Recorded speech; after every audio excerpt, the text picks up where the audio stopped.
اسراء اور معراج۔ ناظرین گرامی، قرآن کریم میں حضور نبی کریم صلی اللہ علیہ وآلہ وسلم کے سفر معراج کے متعلق یوں بیان کیا گیا ہے: وہ ذات ہر نقص اور کمزوری سے پاک ہے جو رات کے تھوڑے سے حصہ میں اپنے محبوب اور مقرب بندے کو مسجد حرام سے مسجد اقصی تک لے گئے، جس کی گرد و نواح کو ہم نے بابرکت بنایا ہے تاکہ ہم اس بندہ کامل کو اپنی نشانیاں دکھائیں۔ بے شک وہی خوب سننے والا، خوب دیکھنے والا ہے۔ عزیز دوستو، حضور نبی کریم صلی اللہ علیہ وآلہ وسلم کی دعوت و تبلیغ ابھی کامیابی اور ظلم و ستم کے اس درمیانی مرحلے سے گزر رہی تھی، اور افق کے دور دراز پہنائیوں میں دھندلے تاروں کی جھلک دکھائی دینا شروع ہو چکی تھی کہ اسراء اور معراج کا واقعہ پیش آ گیا۔ یہ معراج کب واقع ہوئی، اس بارے میں مختلف آراء ہیں۔ امام طبری کے مطابق جس سال آپ صلی اللہ علیہ وآلہ وسلم کو نبوت دی گئی، اسی سال معراج بھی واقع ہوئی۔ امام نووی اور امام قرطبی کے مطابق نبوت کے 5 سال بعد معراج ہوئی۔ علامہ منصور پوری کہتے ہیں کہ نبوت کے 10ویں سال 27 رجب کو معراج ہوئی۔ اسی طرح بعض کے مطابق 16 مہینے پہلے یعنی نبوت کے 12ویں سال ماہ رمضان میں ہوئی۔ بعض کے مطابق ہجرت سے 1 سال 2 ماہ پہلے یعنی نبوت کے 13ویں سال محرم میں ہوئی۔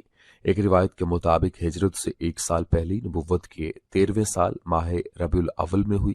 ان میں سے پہلے 3 اقوال اس لیے صحیح نہیں مانے جا سکتے کہ ام المومنین حضرت خدیجہ رضی اللہ تعالی عنہا کی وفات نماز پنجگانہ فرض سے پہلے ہوئی تھی، اور اس پر سب کا اتفاق ہے کہ نماز پنجگانہ کی فرضیت معراج کی رات ہوئی۔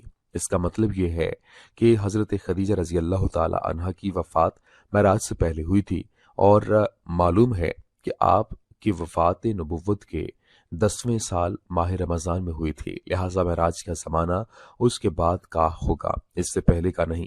باقی رہے اخیر کے 3 اقوال، تو ان میں سے کسی کو کسی پر ترجیح دینے کے لیے کوئی دلیل نہیں۔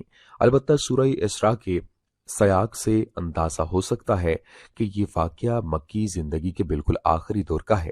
ناظرین، ابن قیم لکھتے ہیں کہ صحیح قول کے مطابق رسول اللہ صلی اللہ علیہ وآلہ وسلم کو جسم مبارک سمیت براق پر سوار کر کے حضرت جبریل علیہ السلام کی معیت میں مسجد حرام سے بیت المقدس تک سیر کرائی گئی۔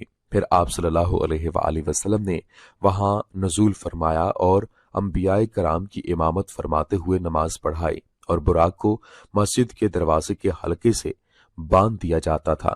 اس کے بعد اسی رات آپ صلی اللہ علیہ وآلہ وسلم کو بیت المقدس سے آسمان دنیا تک لے جایا گیا، اور آپ پہلے آسمان پر حضرت آدم علیہ السلام، دوسرے آسمان پر یحییٰ بن زکریا اور عیسیٰ بن مریم علیہ السلام، تیسرے آسمان پر حضرت یوسف علیہ السلام، چوتھے آسمان پر حضرت ادریس علیہ السلام، 5ویں پر حضرت ہارون علیہ السلام، چھٹے پر حضرت موسیٰ کلیم اللہ علیہ السلام، اور 7ویں آسمان پر خلیل اللہ حضرت ابراہیم علیہ السلام سے ملے۔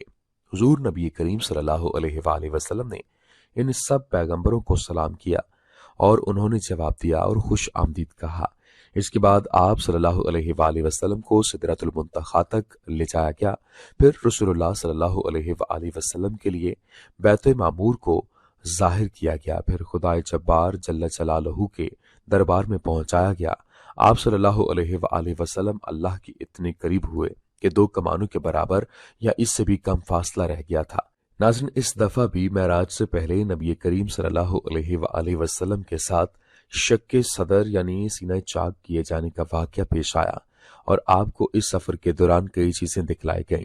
آپ صلی اللہ علیہ وآلہ وسلم پر دودھ اور شراب پیش کی گئے، تو آپ صلی اللہ علیہ وآلہ وسلم نے دودھ اختیار فرمایا۔ اس پر آپ صلی اللہ علیہ وآلہ وسلم سے کہا گیا کہ آپ کو فطرت کی راہ کے مطابق بنایا گیا، اور آپ فطرت کی راہ بتائی گئی یا آپ نے فطرت پالی۔ اور یاد رکھیے کہ اگر آپ صلی اللہ علیہ وآلہ وسلم نے شراب لی ہوتی تو آپ کی امت گمراہ ہو جاتی۔ آپ صلی اللہ علیہ وآلہ وسلم نے جنت میں 4 نہریں دیکھیں، 2 ظاہری اور 2 باطنی۔ ظاہری نہریں نیل و فرات تھیں۔